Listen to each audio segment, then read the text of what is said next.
Picture this. You stroll out to your backyard expecting to hear the peaceful, relaxing sound of your pool. But instead, you're greeted by this angry, terrifying mechanical scream. Instantly, panic sets in, right?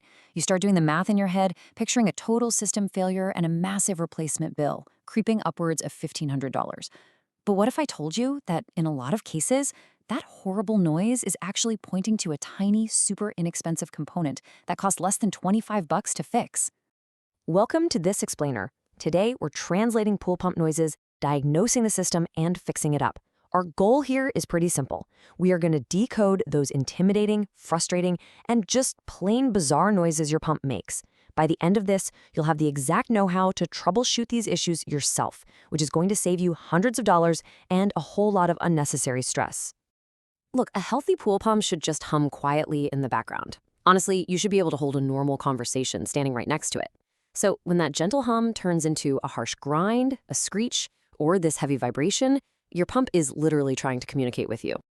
Every single unusual sound is a specific diagnostic clue.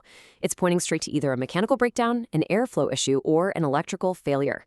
Okay, let's dive into this and decode these sounds. Think of this as your personal translation guide. A grinding noise? That points to worn bearings. Screaming often means you've got cavitation or a shaft seal issue. If you hear gurgling, you're looking at an air leak somewhere. And a rattling sound? Well, that usually means something is just physically loose or jammed. Having this reference empowers you to instantly narrow down the root cause the absolute second you hear something off. Let's start with the mechanical failures. If you're hearing a harsh, metallic grinding noise, you are almost certainly listening to your motor bearings wearing out.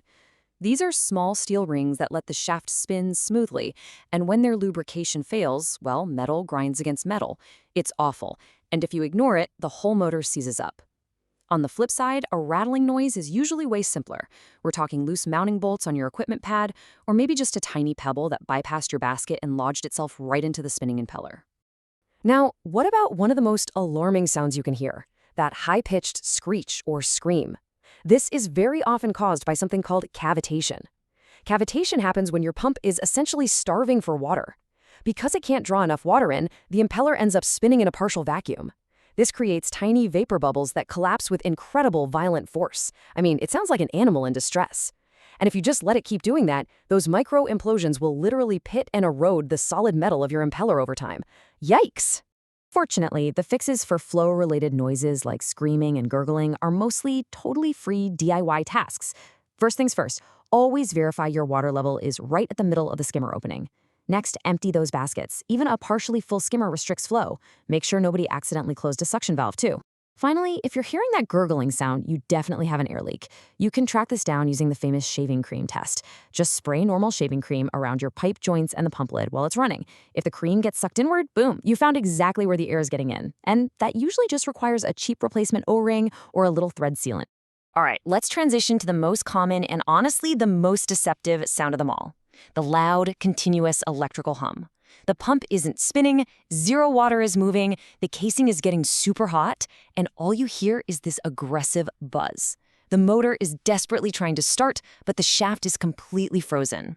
Naturally, your very first instinct is, well, that's it, the motor's dead. But before you panic and order a completely brand new pump assembly, remember that $25 fix we talked about earlier? That loud electrical hum usually points directly to a failure of a tiny component that'll cost you less than $25. It is literally the most common failure point, and thankfully, the absolute cheapest to fix. That magical little component is the pool pump capacitor.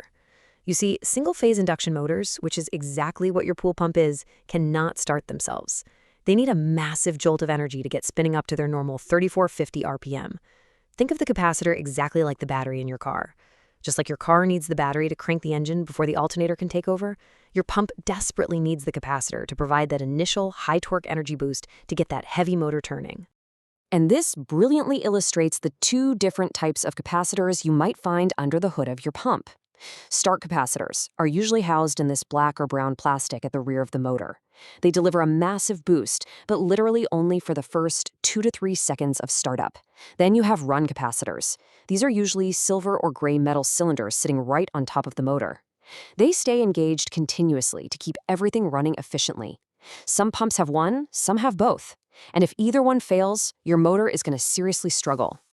So how do you know for sure the capacitor is the culprit? Well, there are a few absolute dead giveaways. The classic sign is the motor humming but refusing to start. Or, if it does try to run, it might shut off after a few minutes because a weak capacitor makes the motor draw way too much current, overheat, and trip the thermal overload. You might also catch a really distinct burnt plastic smell. Or, if you pop open the housing, you might actually see that the top of the cylinder is bulging outward or leaking fluid. Pro tip, it should be perfectly flat. Oh, and a quick warning. If your motor is humming, do not let it keep doing that or it will eventually trip your breaker or completely melt the motor windings. Real quick, before we get too technical, I have to share a surprising, slightly unconventional troubleshooting trick from the experts. Sometimes, if the motor is humming and stuck, giving it a firm whack with a rubber mallet or honestly even a rubber-soled shoe right as it tries to turn on can temporarily free a jammed shaft. I know, it sounds totally crazy, but that sudden vibration can sometimes dislodge whatever is keeping the motor from reaching its starting torque. Just remember, this is a very temporary diagnostic trick, not a permanent fix. Okay, so the crucial point is safety. Before you touch anything, we must talk about safely discharging the capacitor. These things are literally designed to store energy, meaning they can deliver a nasty, dangerous shock even after the power to the pump is completely turned off. You absolutely must turn off the main circuit breaker. Throw on some safety glasses and insulated gloves. Then, take an insulated screwdriver and touch both metal terminals on the capacitor at the exact same time to bridge them. You're probably going to hear a loud pop or see a spark. Honestly, do it twice, just to be absolutely sure. Only then is it safe to handle. Once it's safely discharged, swapping it out is a super straightforward DIY project. If it looks physically damaged or bulging, just swap it out. If it looks perfectly fine, grab a multimeter, set it to the capacitance or MFD setting, and see if it holds a charge within 10% of its rating.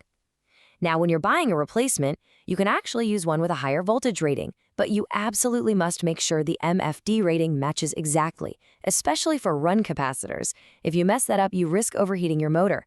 And always take a quick photo of the wiring with your phone before you unplug the old one so you know exactly where everything goes. Let's be real for a second, though. We've talked about $25 fixes and basic maintenance, but what happens when the grinding has just gone on way too long? Or the motor windings are totally scorched, or rust has completely taken over? When do you finally stop applying Band-Aids and make the tough call to replace the entire pump? To answer that, industry pros rely on an incredibly simple metric. It's known as the 50% rule. It's just a standard financial guideline. If the cost of the repair, factoring in the parts and any labor, exceeds half the cost of a brand new pump, it is financially much smarter to just replace the whole unit.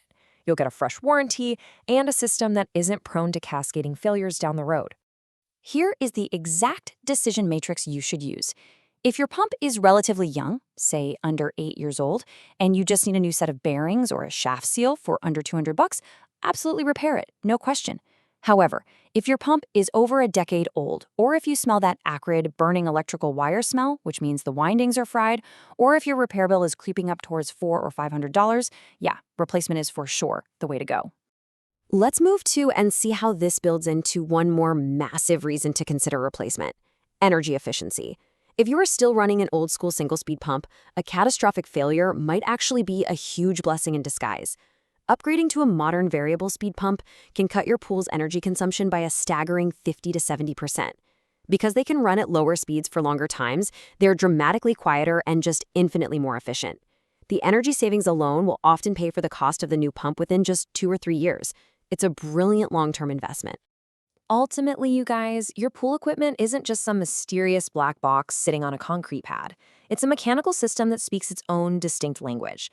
Whether it's the high-pitched scream of cavitation, the rattling of a jammed impeller, or that ominous electrical hum of a dead $25 capacitor, you now have the tools to translate those noises. So the next time your backyard sounds more like a chaotic construction zone than a relaxing oasis, don't just instantly open your wallet. Listen closely and ask yourself, is my pump dying, or is it just begging for a $25 battery?